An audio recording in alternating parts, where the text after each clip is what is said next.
Everyone, Michelle here from Scrappy Soul Sister. Thank you for joining me today on my channel as I am working on my second Peartree Cutfile for June, and I am using this Delicious Journey, and I just cut it out of like white scrap just so I could see how the size was going to work, etc.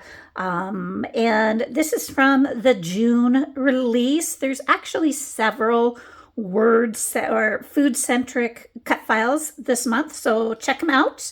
And I am doing this right side of a 2-page layout for my friend Paula. Now these pictures are from her European vacation. These are in Amsterdam, and this is the restaurant that they were at, and then this is the dessert. And I love food pictures that really represent your vacations, right? And so I'm thinking about this color as part of the background, as I had kind of used that color for the inking and then in my D. And then I might use something like this, though I'm sure I have scraps of this, so I don't have to cut into the whole deal.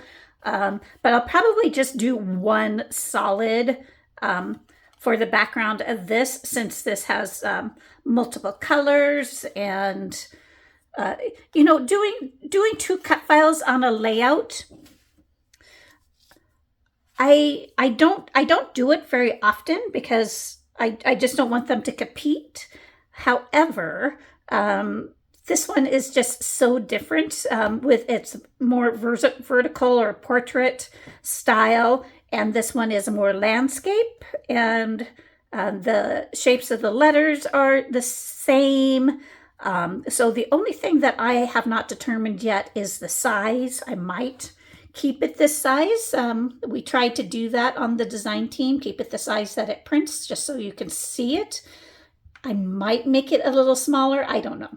But I did print my pictures in the same size and format as these two, and I will have these, down below, so it's on a different visual plane than these.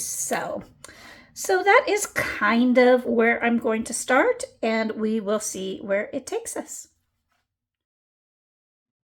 So one of the first things I'm going to do to tie these 2 pages together is ink with the same color. So I'm using Rusty Hinge, and I did cut out 4 inches out of this paper because I'm going to have the stamp paper going across the center, and that just allowed me to save some of my pattern paper.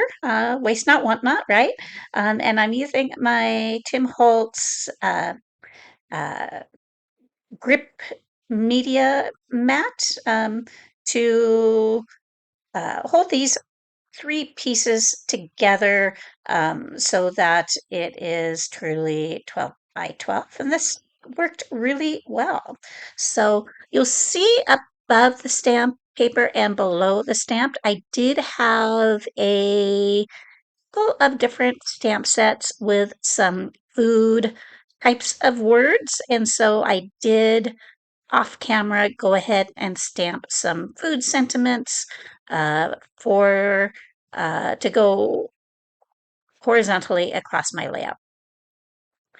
And so another uh, aspect that I'm going to use on this layout to tie it with my other one is some similar rub-ons. And so I'm going to go ahead and apply those at the top corner and then at the bottom right. And so they're pretty similar to the rub-ons I used on my other layout, but I'm going to add, these don't have that kind of road uh, uh, type of grid that my other rub-ons had, but there was a separate one in the rub-on sheet. So I am going to go ahead and apply that over the other rub-ons that I had chosen.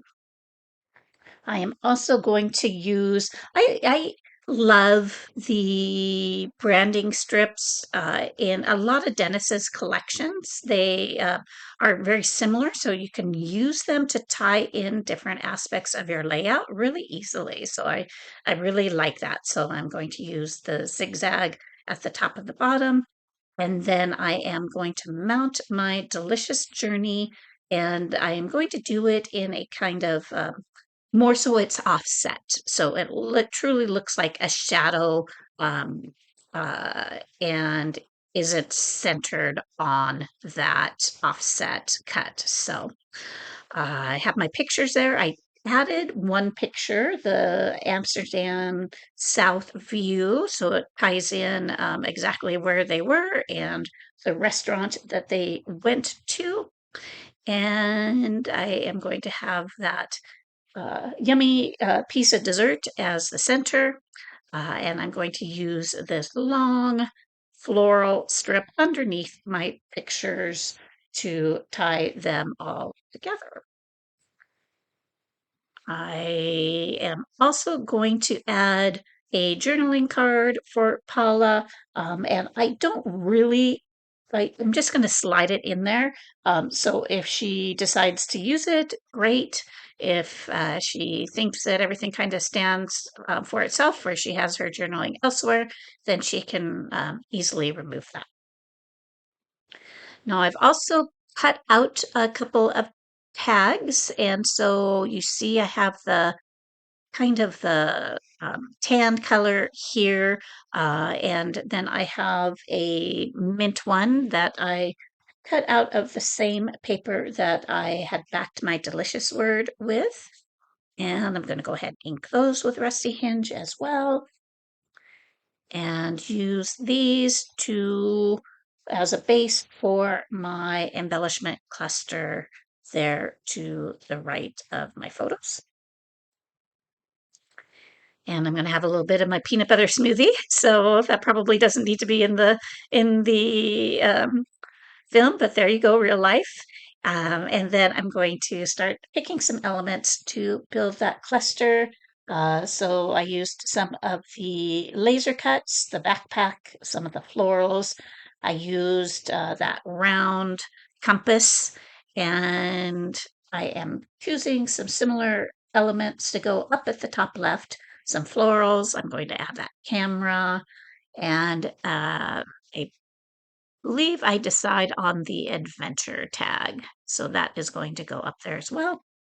I wanted to do a similar tag down to the right, and so I'm going to use the memories. I use a stamp that is in the bits and pieces, and now I'm just going to adhere everything down. Okay, so I think most things are adhered now, I believe. I'm going to use a couple more rub-ons, some of the words, again, to tie this in. So it is a two-page layout. And so I am going to go with Discover, and that is the last um, word I have on my rub-ons that match my previous layout.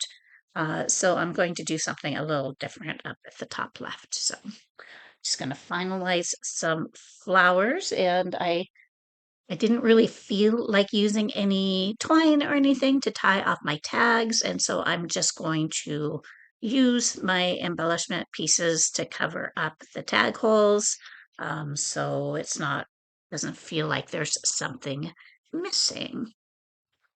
All right, so there's that stamp I mentioned earlier, and it looks like I had adhered all of my elements at the top left, but I am going to go ahead and adhere everything at that bottom right.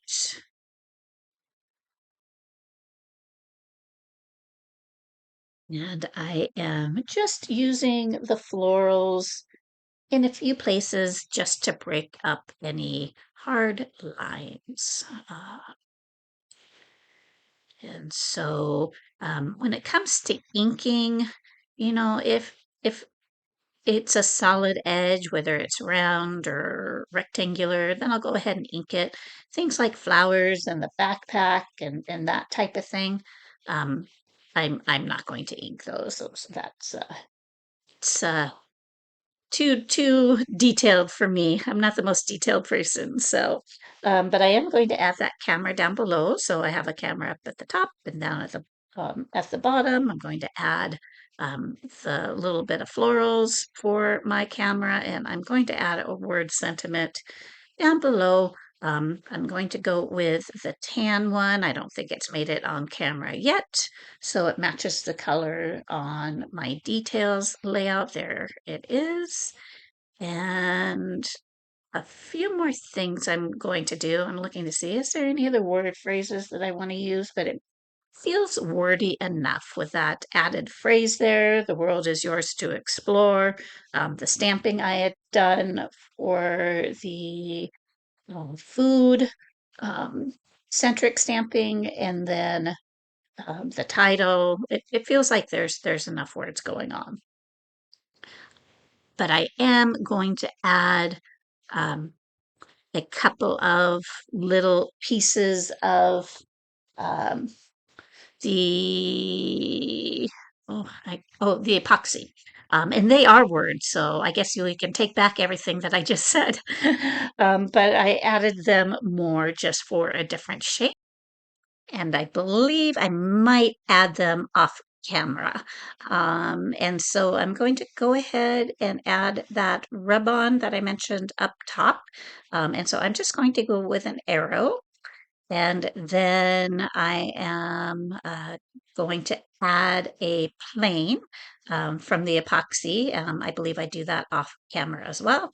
And I am going to go ahead and use some white splatters.